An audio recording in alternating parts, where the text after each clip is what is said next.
starting the day off strong with a lot of chocolate, as we should. You know, I get excited about shows like today because we're gonna take things you see every day. We're gonna take brownies. Later, Ben's gonna take some meatloaf and find ways to take things that you have in your everyday repertoire and find a way to elevate them a little bit, or find a way to just MITG, just make them taste good. So for me, I am a chocoholic, and there's no one chocolate. I'll eat it all. I like all the way from the whitest to the darkest chocolate. I am a chocoholic, and so there's always some sort of baked good in my house, which guarantees that my kids will come back and visit me when they're older and married. I'm really trying to set the bar right now of reasons you're never gonna wanna ditch your mom. And when they get older, I'll make them these, because these to me are adult brownies. We're gonna make some thick, fudgy brownies, but I'm adding two things to them to just elevate them and make them super delicious and indulgent, and something that, you know, maybe this weekend you wanna throw down in your kitchen. So these brownies are brown butter espresso fudge brownies. Just two little things that are gonna elevate these. So starting with the brown butter. Are you gonna need to take 20 minutes to make this? Yeah, it's okay. Turn on Netflix on your iPad, like I do. Sit and watch a fun documentary. There's a lot of crazy ones right now.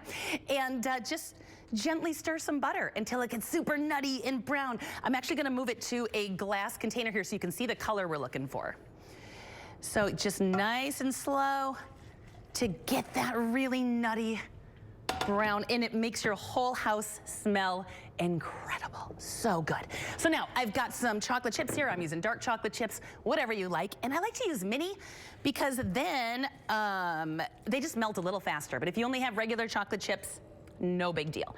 And I'm gonna pour that hot butter over the top of these chocolate chips, and it's just gonna start melting these down. So let's give these a stir and move them out of the way. Here we go. I'll use the same spatula so we're not making a million dishes here. So I'm just gonna kind of move that around, let those get nice and melty in that butter. Now, I'm not gonna say I wouldn't just eat this like a soup. It is what it is, don't judge me. But let's let that get nice and melty. Let's mix up our dry ingredients now. So I've got a little flour, and I've got some cocoa powder. Sometimes I'll use regular cocoa powder. Sometimes if I'm feeling in a dark chocolate mood, they make dark chocolate cocoa powder. Use either, whatever you like. And then the second best thing you can add to your brownies, espresso powder, instant espresso. Espresso, not like espresso beans ground up, but just like espresso powder that you can buy in the baking aisle.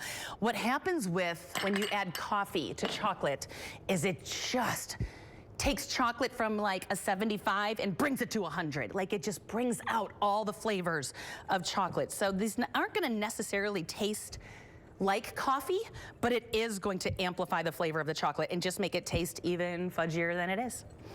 So those dry ingredients, and of course a good pinch of salt, because that sweet and salty is our favorite thing. So dry ingredients done. Chocolate chips getting nice and melty. You know what, I'm actually gonna switch over to my whisk here and really make sure those are getting nice and melted. Oh, brown butter. Just my favorite thing. Now, there's a million things you can do with brown butter. A couple of weeks ago, I did some pancakes here with a brown butter maple glaze that are delicious. Make sure to look up that recipe. Those who have tried it have let me know, and I'm so happy you're happy. All right, so in my mixer here, I'm gonna do 3 eggs, 3 large eggs. Let's make the wet ingredients now. You can do this by hand if you want as well, but this just makes life a little bit easier. And then with this, we're gonna go ahead and add sugar and a good dash of vanilla. If I can get it open, there we go. And we're gonna let this do its thing for a minute. You know, I don't measure that. Measure with your heart. All right, let that do its thing. And while it does, throw in stuff. I've got an 8x8 baking dish here. I'm gonna go ahead and give it a good spray. We don't want the sticky brownies.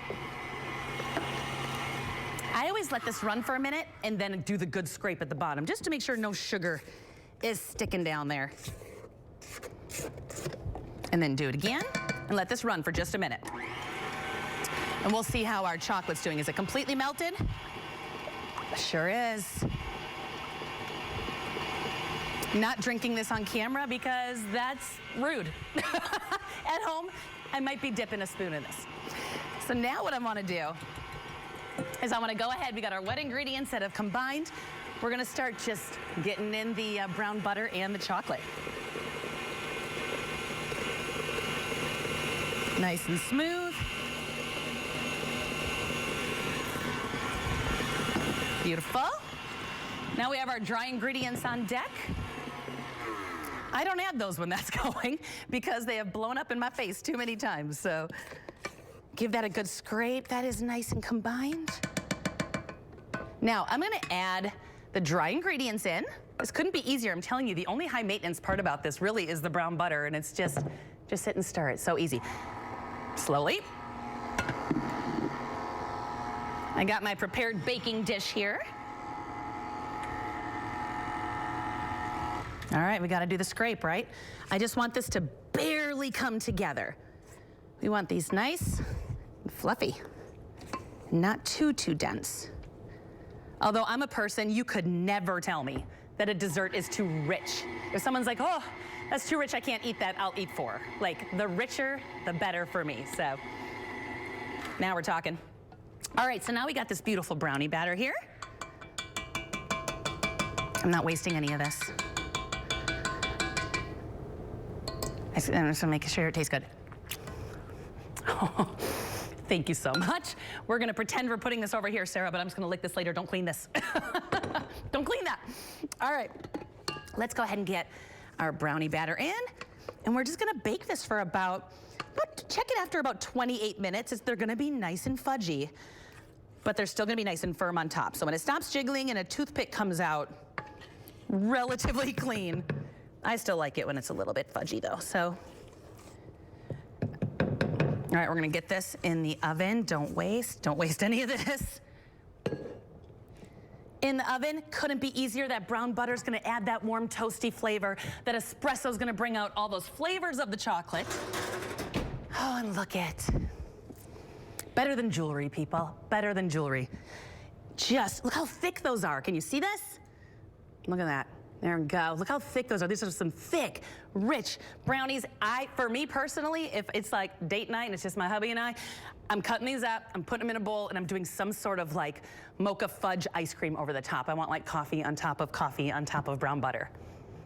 No one's mad about that. So I hope you make these. If you do, don't forget, I'm gonna post this recipe on Facebook after the show, so make sure to go find it.